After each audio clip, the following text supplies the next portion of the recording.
the Newport workshop. My name is Maia Hansen, and I will be co-hosting with Kira Parsons. My first question for you is, what was your first experience with music?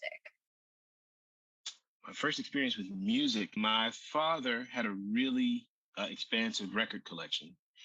And every weekend, he and my mother would host parties.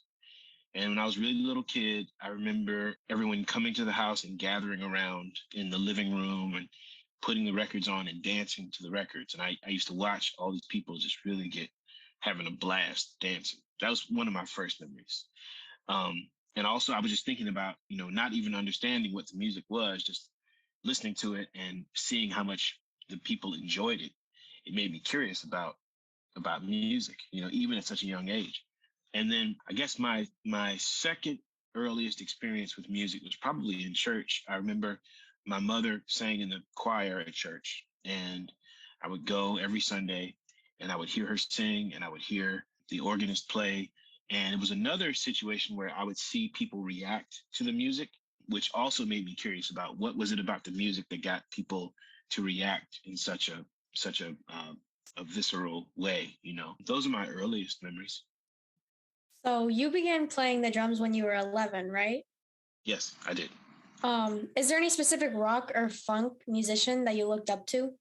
Oh, I have so many. When I was 11, that was around the time, it was 1985. At that time, the Police were a really big band, and I was really into them. I was obsessed with the Police. I wanted to know everything about them. I listened to all of their records. I watched all their behind the scenes interviews, and I wanted to be just like Stuart Copeland, who was the drummer for the Police. In fact, Stuart, because he played so hard, he used to put duct tape on his fingers so that he wouldn't get blisters. He had you would see him with a big roll of duct tape around his fingers and his thumb. And so I started doing that. I started doing that too. And I'd walk around the house with duct tape on my hands. My parents looked at me like I was crazy, which I kind of was, but that was one band that influenced me. Then I remember hearing a band called Living Colour for the first time. And their first record came out, I think, in 1988. I think I was in the 8th grade when their record came out, and I was playing the drums. I'd been playing for a few years. And so when I heard Living Colour for the first time, it really blew my mind. It was like, I didn't know you could do this with music, and I listened to them over and over again. And I tried to play along with the records. I tried to do everything that Will Calhoun, who was the drummer, I tried to do everything he was doing. And I couldn't do it. I still can't, but I tried really hard to imitate him. But it was by trying to imitate him was how I learned, And then I also, at that time, I got really into Prince. Prince had a band that featured the great drummer Sheila E. was in his band. And I remember watching a documentary about that band called Sign of the Times. It was a live concert movie. And it was amazing. That band sounded so great.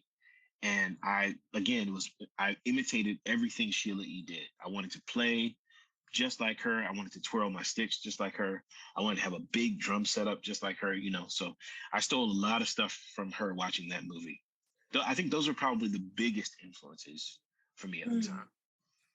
Do you still listen to those musicians today? Oh, absolutely. Absolutely. I still listen to those records.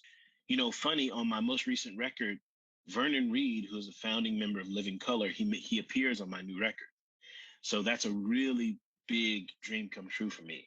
This guy who I idolized as a teenager is now on my album as an adult. That's a big deal. Yeah. Was it an accomplishment?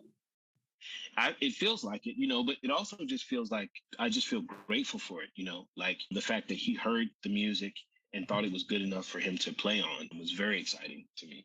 Definitely. When you were 11, would you have envisioned yourself to be a drummer for your career as you are today? That's a very good question. I don't know. I probably would have fantasized about it. I would have dreamed about it. Again, like I was watching the Police, I was watching Sting, I was watching Peter Gabriel, and I would see them playing for like hundreds of thousands of people, and I would think to myself, I want to do that. And I would dream about it, but I didn't make the connection that it was actually possible for me. It took a long time for that to really soak in that it was actually something I could do, But when I first started playing, it was just a dream, Do you feel like your career today is a dream come true? Absolutely. every day, every day. I feel just incredibly grateful for my career so far, and very optimistic about what lies ahead. Mm-hmm. Can you tell us your experience you had with Betty Carter when she recruited you for her program? Oh boy, Betty Carter. Betty Carter changed my life. She changed my life. So I was a senior in college. I went to James Madison University in Harrisonburg, Virginia. And the summer before my senior year, I participated in the Disney band at Epcot Center. It was called the Disney Grammy All-American College Jazz Band. That's a real mouthful. But in that band, we got to play with guest artists who would come and perform at Epcot. So we had Diane Reeves came, and Joe Williams, the great singer Joe Williams, Ramsey Lewis, Arturo Sandoval, all these great musicians. And in that band with me was a young trombone player named Andre Hayward. Andre was from Houston, Texas, and he had just participated in Betty Carter's first year of Jazz Ahead. And so when Andre heard me play, he said, "Man, you should meet Betty Carter. You should meet her. You should do Jazz Ahead. I'm going to recommend it." And I said, "Okay." I knew who Betty Carter was, but I didn't know much about her. About 6 months later, in January of 1996, my student college band, James Madison University small group, we went to a convention, and Betty Carter was there. And so she came and heard a little bit of our performance, and afterwards I got to meet her.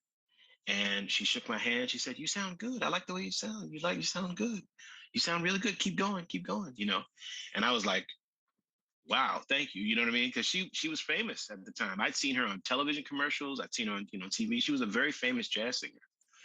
And then about another 6 months later, I got a call from Andre saying that Betty wanted me to do Jazz Ahead. And so I was thrilled. I did Jazz Ahead for 2 years, 1996, and then again in 1998.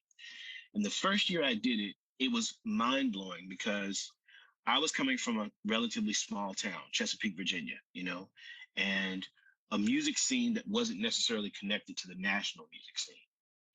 But when I got to Jazz Ahead, for the first time, I met young musicians who were professional jazz musicians, who were working at a very high level, who were touring all over the world. That, to me, I think was the first time when I thought it was possible for me to do the same thing. So I saw these musicians who were my age, who were incredible musicians. And I thought to myself, okay, number one, I got to practice and get better. Number two, I see what they're doing and I want to do it too. And now I know that it's possible, you know? So going from the curious question about, what the dream was like to being in a situation where it was actually real with Betty, it was a hugely impactful moment for me. And it really opened my eyes to what was possible. And I played with Betty for the last 2 years of her life, off and on. I got to do a few gigs with her. I got to do a couple of festival shows with her, and I played at the Blue Note with her. And then she passed away in 1998. But she really did change my life. She really did, just in that brief time that I knew her. That's really cool how she changed your life from back then. It's amazing. It's amazing. She mentored so many young musicians. So many great musicians came through Betty's band. So many, and I met so many of them. I mean, Jason Moran was in Betty's band. Casey Benjamin was in Jazz Ahead. Eric Harland was in Jazz Ahead too. All these great musicians who I met during that time. I feel really lucky that I got to work with her and meet her. Did your experience with Betty Carter have anything to do with how the Fearless Flyers, the band you're in now, got together? Oh, I don't know if it's directly connected. I wouldn't say it's directly connected, but I will say this, the Fearless Flyers, it was kind of the same thing where they had seen me play from afar. And Corey Wong, one of the members of the Flyers, he contacted me and said, "Hey man, I've got this idea. It's going to be sick. So it's going to be me and you and Joe Dart and Mark Lettieri, and we're going to do this, Olympic funk band. It's going to be incredible." And I hadn't met Corey before. I hadn't met any of the guys before. But I thought to myself, oh, why not? You know what I mean? It sounded like fun. So, we got together, we made the first video, and it was huge. And we've made, I guess this is our fourth album that we just released now. And we're going to play some shows this year, later on this year. But I would say if there is any connection between Betty Carter and the Fearless Flyers, is that Betty Carter started me on a path that I would not have been on if she hadn't seen something in my playing or heard something in my playing and seen something in me. So I do believe that it's highly unlikely that the Fearless Flyers would have happened without Betty Carter seeing something in me 20 years ago. You know, it's all connected. It's all connected. Maybe not directly, but it is. Mm-hmm. And do you enjoy being the band leader? I do. There's a lot of responsibility that comes with being a band leader, and a lot of money. You have to spend a lot of money when you're a band leader. That's the thing that you don't think about so much when you're a sideman, right? So when you're a sideman, somebody calls you and says, "Hey man, do you want to play drums?" Sure. You show up, you play, you make a little money, you go home. When you're a band leader, you're asking people to play, you're buying plane tickets, you're getting the hotel rooms, you're coordinating the schedule, you're finding out how much everything pays and how much everything costs. There's a lot more responsibility. And you're writing the music and arranging the music and rehearsing the music with the band. So it's a lot more responsibility. I do enjoy it, but it is a lot more work. In 2009, you formed your own production company, Water Baby Music Industry. Do you still own it? I do. Yep. Could you tell me a little bit about it? Sure. What does the company do? So I have a corporation, and what happens is whenever someone calls me to work, they pay my corporation, and my corporation pays me.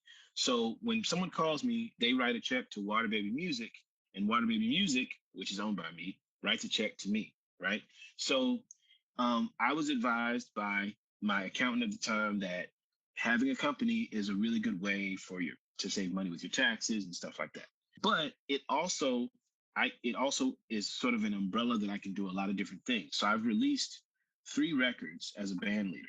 And my production company, Water Baby Music, is basically facilitates all of the making of the music. I'll point back to Betty Carter too. You know, Betty Carter had her own production company as well. She had her own record label, which was a lot harder to do back then. She put out her own records. She booked her own gigs. She was a real business person, you know, and that inspired me too, just as much as her musical talent. Her business savvy inspired me in a real way as well. So I guess in the roundabout way, that's kind of what a production company does. It kind of absorbs the costs of everything, and it kind of, you know, organizes everything so that I, Nate Smith, the musician, can just focus on making music. Why did you decide that name, Water Baby Music? So I was born and raised in Chesapeake, Virginia, which is near Virginia Beach. And I have always associated my childhood home with the beach, with the water, with the ocean, you know. And I do think that there's something very special about this area. Even though we don't have a big, huge music scene, a lot of great music has come out of this area, you know, the 757 as it's called colloquially, but Hampton Roads is where I'm from. And a lot of great musicians have come out of Hampton Roads, you know. And so I feel like I am kind of a child of that scene. So all the music that I make is coming from where I come from, which is near the water.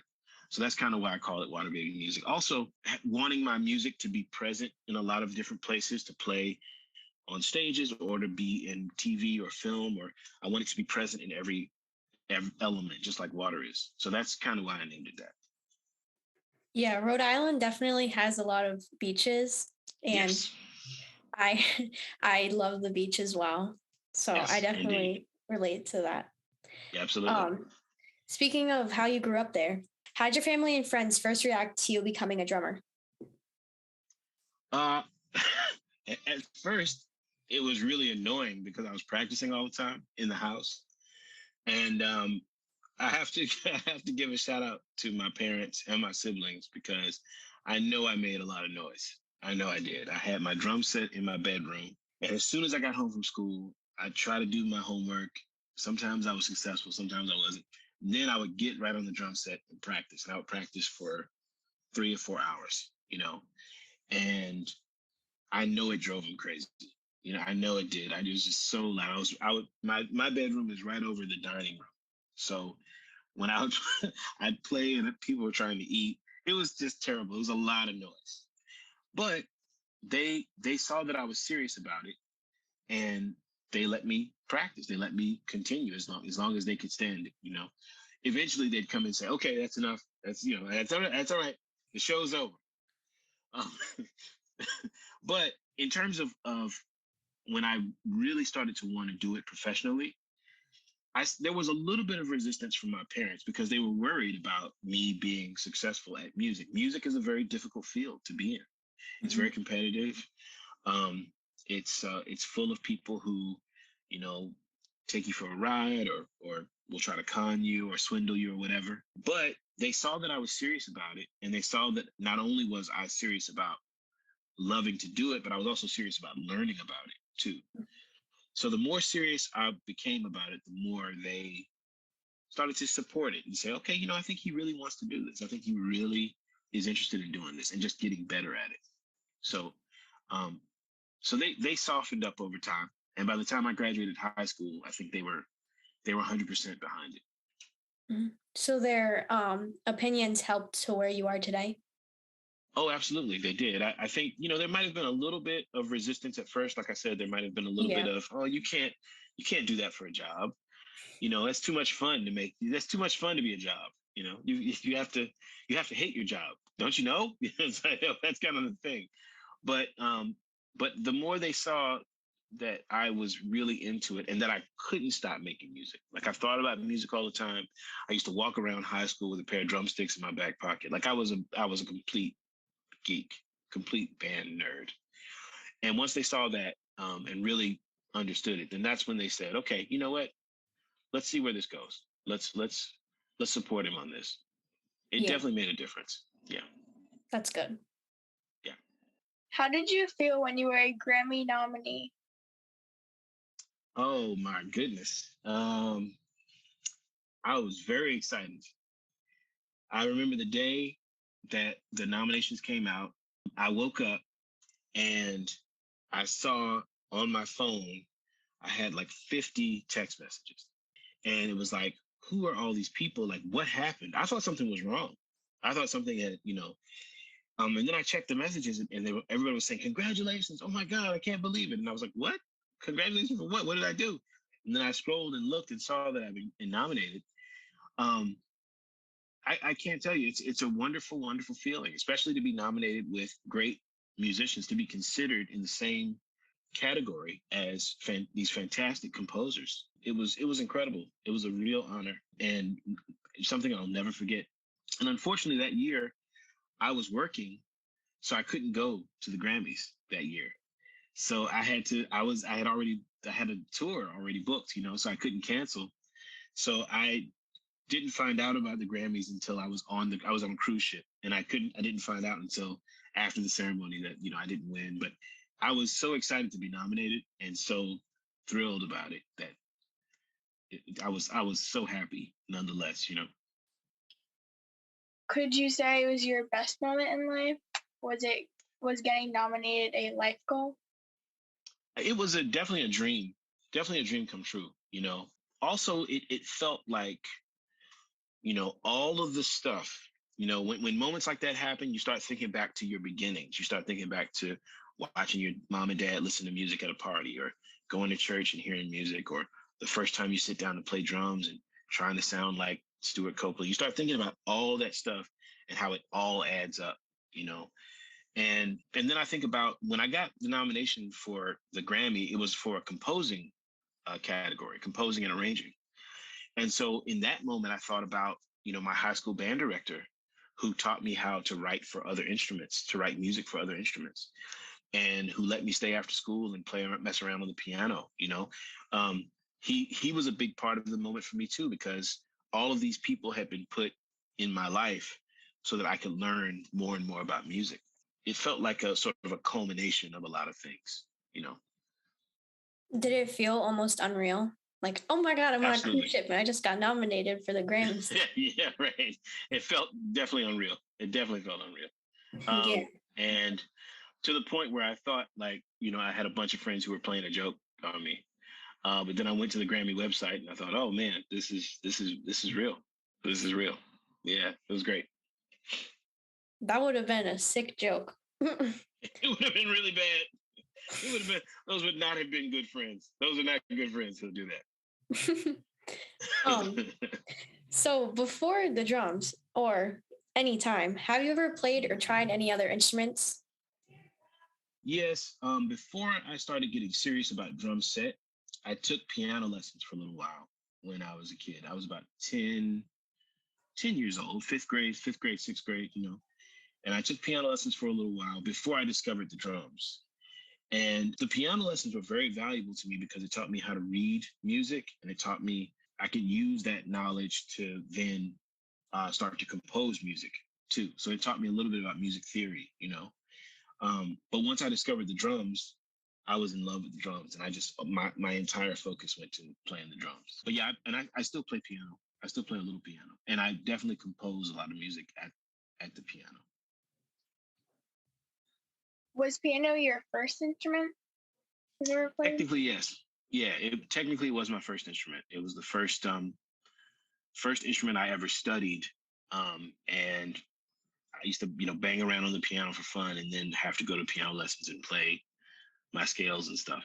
But yeah, that was the first instrument I played. What would you say your favorite performance that you've ever played? Oh boy, that's a tough question. I don't know that I have a favorite. That's tough. Playing Madison Square Garden was a lot of fun. That was a lot of fun. Definitely playing it with the Fearless Flyers was a lot of fun. I'll also say, just this past weekend, this past Saturday, I got to hear my music composed and arranged by me, played with strings in Memphis. And it was an 8-piece string ensemble, like a double string quartet. And that was a thrill. That was a real thrill. I have to say that was a real high point. And it was a small show. Maybe there were about 250 people there, but it was just so beautiful. And I was just so proud of the way the musicians played, the way the band played, and just so grateful to hear the music played live. That was a high point. I got to say, it was a high point. So you started getting interested in jazz later, like yes, a little bit after you started playing drums? I did. When I first started playing, I was into like pop music, Mm-hmm. I wanted to play like Sting and Prince and Genesis and Living Color and all that stuff. But it wasn't until my senior year in high school that I discovered this documentary about the great piano player Thelonious Monk. The documentary is called Straight No Chaser. And I remember seeing some of the scenes from that film and watching the way he played and the way the band played with him, and watching how he would dance to the music, and watching how much fun and how much joy he had when playing the music. It made me really, really curious about jazz in a way that I hadn't been before. There were a couple of things that happened. So yes, Thelonious Monk, Straight No Chaser, that was amazing. There was a record by Art Blakey called Album of the Year that I discovered that had this fantastic band, Wynton Marsalis, Bill Pierce, and all these great musicians on it. And I discovered that record and thought, what is that? There are certain moments that I hear music over the course of my life and I think, what is that? How did they do that? And then I discovered the music of Quincy Jones around the same time. I knew Quincy Jones as the guy who produced Michael Jackson's music, right? Mm-hmm. He was always the guy standing next to Michael Jackson at the Grammys, like smiling with the arm, with like 20 Grammys in his arm. But what I didn't know about Quincy Jones was that he was an incredible composer and arranger in his own right. And before any of the stuff he'd done with Michael Jackson, he had written music for Frank Sinatra and Count Basie and so many great musicians. He had arranged all this music, big band music. So when I discovered that, I just dove into it and I thought, man, how does he get these sounds? How does he write these harmonies, these beautiful textures? That I was really obsessed with it. I wanted to do that. So I think that was those were the sort of the entry points I had into jazz and wanting to learn how to play jazz and compose music that sounded like the great musicians I was listening to. Mm-hmm. Have you ever helped create a Michael Jackson song? Yes. In 2001. Mm-hmm. Wow, that was a long time ago. Oh, okay, sorry. I just remembered how old I am. In 2001, I co-wrote and co-produced a song called Heaven Can Wait, which Mm-hmm. was on Michael Jackson's Invincible album. And it all happened sort of by accident. Um, first of all, I never got to meet Michael Jackson. So let me start with that. I wasn't in the studio with him. I never saw the security, the Secret Service, or the monkey. I never saw any of that. You know, he said he used to travel with a monkey. I never saw the monkey. But I composed this music, this track that ended up having lyrics written to it by these other songwriters. And when the song was complete, it was played for a producer named Teddy Riley, legendary record producer, right? And Teddy Riley, who had produced music for Michael Jackson before, he played it for Michael, and Michael loved it. Michael heard it. He was like, "Oh my God, I have to have it. I want this song." And so they decided to for Michael to record the song. And then this all happened over the course of a long period of time, about 4 years it took from the time I composed it to the time that Michael heard it. But then once Michael heard it, he decided to record it. It was game over. It was on. And I didn't know anything about it until later that year, October of 2001, when I finally heard the finished song. And I couldn't believe it. I couldn't believe that this song that I had composed in my bedroom was on a record with Michael Jackson's voice on it. It was unreal, incredible. Yeah, I bet. Yes. That's another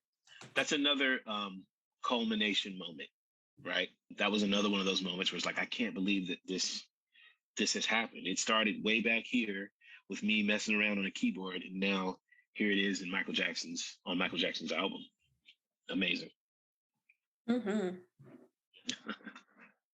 During a performance, have you ever broken a drum? I don't think I've ever. Yes. I was playing a gig in Brooklyn. Well, this was a long time ago, 2005 or 6, somewhere in there. And my bass drum, you know, you have the pedal and you play the bass drum pedal goes against the head, and it went through the head in the middle of the song. And I felt it, like, you know, and I said, okay, what do I do? So all I could do was I just took the drum and I turned it around and I put the pedal on the other side and played the rest of the show on the other side of the drum. And I've definitely dropped a stick during a show too. There's a very famous video of me playing a drum solo where I drop a drumstick and I play the rest of the solo with one hand. And it became a viral video. And it became viral in part because my friend Brad, who was in the band, he picked up the stick that I dropped and he held it there for me, and I didn't see him. And I just played the whole solo, and he was standing there with his stick the whole time. And I promise I didn't see him. I wasn't ignoring him. I just didn't see him. But yes, I have dropped drumsticks and broken drum heads and all kinds of bloopers when I've played. Were you ever worried during it, like stressed out, like, oh my gosh, what am I going to do? For like a split second, yeah, you get where, okay, what do I do? But after a while, you know, it's funny when something like that happens, you just kind of learn to say, okay, so this is a new scene now. This is a new scenario, right? I used to have 4 drums. Now I only have 3. So I have to make these other 3 drums work. Or I used to have 2 drumsticks. Now I only have 1. So I have to do the best I can with 1 drumstick and see if I can get through the song until I have time to pick up my other one, you know? I always tell, whenever I have drum students, I always tell them, in the seconds after you make a mistake or seconds after something unexpected happens, the way you react to it reveals a lot about who you are. It really does. So if you freak out and it's like, oh, I don't know what to do, then that's one reaction, and that can that can hem you up, that can really paralyze you, you know. But if you look at it and say, okay, well, that was a shock, but how can I adjust? How do I improvise and get through it? I think it, you know, that's kind of a helpful tool. You know, sometimes when I would teach a jazz ahead, when the drummers were playing, I would walk around and I would sort of prank their drum sets. You know, I would unloosen the hi-hat clutch, or I would take a stick away from them, or I would see how they responded to it. You know, like if they weren't able to recover, if they weren't, you know, what do they do without it? You know, it's a way to sort of figure out how to improvise even in the not ideal situation. That's a great lesson to learn about, like, just life in general. You just Absolutely. gotta Absolutely. move on from stuff that Gotta can't be. move on. Absolutely. My dad used to say all the time, you make your adjustment and you move on, you know? Mhm. Oh, this doesn't work. Okay, let's adjust, let's adapt and move on, you know? Speaking of, like, moving on, what are some of the challenges you have run into for come to where you are today? Oh, well, yeah, when I remember I was working with a band leader for a long time. I was working for about 8 years steadily with a band leader who decided to uh, stop touring. And it was a pretty sudden decision. And it kind of left me stuck at home. You know, I didn't know what I was going to do. And I didn't really have a lot of work, you know, on the books. I didn't really have a lot of stuff coming up. So it really forced me to kind of like, okay, well, number one, I have to try to get some more work, you know, and try to let people know I'm available. And number two, it was also a good time for me to focus on creating something, you know, to focus on making something new. I had a great mentor, a bassist named Dave Holland, who I played with for a very long time. And Dave told me something I'll never forget. He said, there are seasons in your life when you put things out, when you put out a lot of energy, right? And then there are seasons in your life when you take things in, where you stop and settle down, and you listen and you read and you take in things, and you use all of that to create more music, to create more stuff, you know? And when that happened, again, it was another example of how to adapt to something that's not ideal. So I lost that gig. So I had a lot of time at home, and I spent that time composing and writing and trying to create stuff, you know? That was one of the big challenges. And obviously, you know, the other big challenge for all of us has been the last 2 years, you know, with the pandemic and the way that it shut down touring. We all had to deal with what that reality looked like for us. And for me, it looked like me moving from touring and making most of my money doing that to making more of my money in the studio composing and recording, you know. So again, just sort of adapting to the changing reality.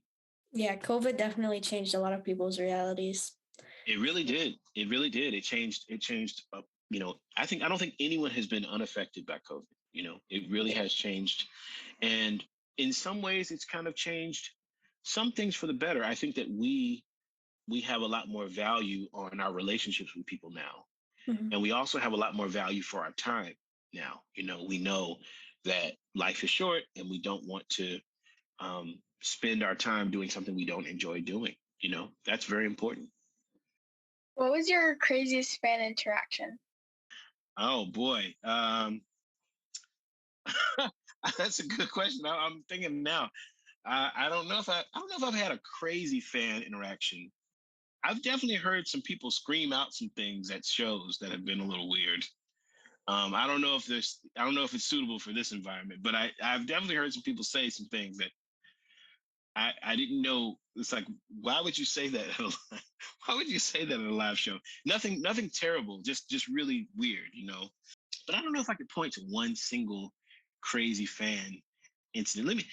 Give me a second. I'll come back to that one. I'm sure I'm going to remember something 10 minutes from now and be like, oh, I remember, you know. So yeah, sometimes some of those things I file away in the back of my mind. Do you have a favorite fan interaction? Yeah, actually, I've had a few. I've had a few people who have sent me, maybe not in person, but have sent me messages, like email messages or DMs on my socials. And they've said, I just wanted to tell you that the song you wrote really helped me. You know, I was going through a tough time, or I was going through tough breakup or I was going through a loss, but I heard your song and it made me feel better. You know, that's always great. That's the most rewarding thing is when someone says, "Hey, your music made me feel better." That's always a huge interaction, and it means a lot because that's kind of the real reason why we do it. Why musicians make music. It must be a good feeling. You feel like you must have accomplished something. Absolutely. That's the real accomplishment, I think, is when you make music that makes people feel like they're not alone, you know, Mm-hmm. and it lets people know that whatever they're going through, you know, there's hope and they're not going through it alone. The music can kind of keep them company through some of the tougher stuff, you know. That's very rewarding and it does feel like an achievement to do that, an accomplishment. Yeah. What sort of drum kit are you currently using? Currently using, I play Ludwig drums. I love Ludwig drums. I really have always loved, especially their snare drums. And I play a pretty small kit. I don't play a lot of drums. I play a 4-piece kit most of the time, sometimes 5-piece. And I play Zildjian cymbals too. And I play a pretty simple setup. Like I said, it's not a huge setup. I play a pretty simple setup, but I have maybe like one cymbal on each side and maybe like an effect cymbal and a pair of hi-hats.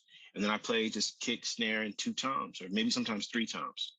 But it's a very simple setup. And I don't play really big drums. I play kind of medium-sized kind of jazz drums because some of the music I play requires a big boomy sound, and other music I play requires kind of a softer sound that has more tone. Do the smaller sets have like a smaller sound and the larger sets have a larger sound? Not necessarily smaller, but you can tune them higher in pitch so that, like if you're playing with an upright bass player, sometimes those drums sound better in that setting than drums that are like big and boomy, you know. Yeah. But sometimes when you're playing with like electric bass or electric guitar or you're in a loud band, sometimes you need drums that are a little boomier, a little heavier sounding. Mm-hmm. I hear you're playing with the Newport Jazz Festival this summer. Do you have any experiences with the Newport Jazz Festival? I certainly do. I've played there many times. I played there as a sideman. I think I've played there 3 or 4 times as a sideman, and this will be my 3rd time playing as a leader at Newport. So the first time I played as a leader was 2017 or 2018, summer of 2018. And then in the summer of 2019, I hosted a late night jam session, which I will be hosting again this summer, I believe. And this summer, I'm going to be performing both with Kinfolk and with the Fearless Flyers. Very excited about that. And I'm also going to be hosting the late night jam session. So I'll be doing 3 things at Newport this summer. And I love the Newport Festival. I love the staff. I love the team. They're all just really cool people, and they really, really, really love the music. They really love the music and the musicians. So I'm always excited to come back. The Newport Festival feels like home. It feels like an extended family to a lot of musicians. You see a lot of your favorite friends and musicians at these festivals. You know, it's like a reunion. We're kind of coming short on time, so Okay, really? I just got here. Okay, sorry. time is really flying by. It is. What message would you like to share with beginner drummers? Man, so always have fun. That's the number one thing. Always have fun and always play with joy. Even if you're playing serious music, even if you're playing music that's kind of somber, there has to be a joy in your heart when you play. I think that's very important. Number 2, like always listen. Use your ears as much as you use the rest of your body. Your ears are an instrument too. How you listen and how you react, that says a whole lot about your musicianship. To me, it says as much about your musicianship as what you do with your hands on the drum set. And then number 3, I would just say, be cool to your fellow bandmates. Be a cool person. Be easy to get along with. Be patient with yourself because this is a long haul to be a musician. It's a long road. And if you ever say yes to a gig, be prepared. Do your homework before you show up for a gig. That's very important. No matter how big the gig is, whether somebody's paying you $25 to play at a club, or they're paying you $25,000 to play at an arena. You approach each gig with the same level of seriousness, and you always take the music seriously. If you say yes, then always take the music seriously. That's a very important lesson I think I would pass along to any young musician, not just drummers, but every musician. Mm-hmm. That's definitely some good advice. Yeah. Absolutely. Absolutely. Always do your best. Whatever you're doing, always do your best. Yeah. Thank you for spending your time with us today. Thank you guys for having me. These were great questions. Thank you very much. I feel like I need to think of a good fan story, but you know what? It'll come back to me. Like it'll hit me in the middle of the night and I'll be like, wait. So if I remember a good fan story, I'll send it to somebody. I'll email it to somebody. But thank you for these questions. This was a really thoughtful interview. Thank you, guys. Thank you. Have a good night. Thank you, you too. Well, that's a wrap on this episode of the Non-Jazzheads Podcast. We hope you enjoyed the show, and if you did, we have 2 more episodes lined up with some more phenomenal jazz artists. Thanks for watching or listening.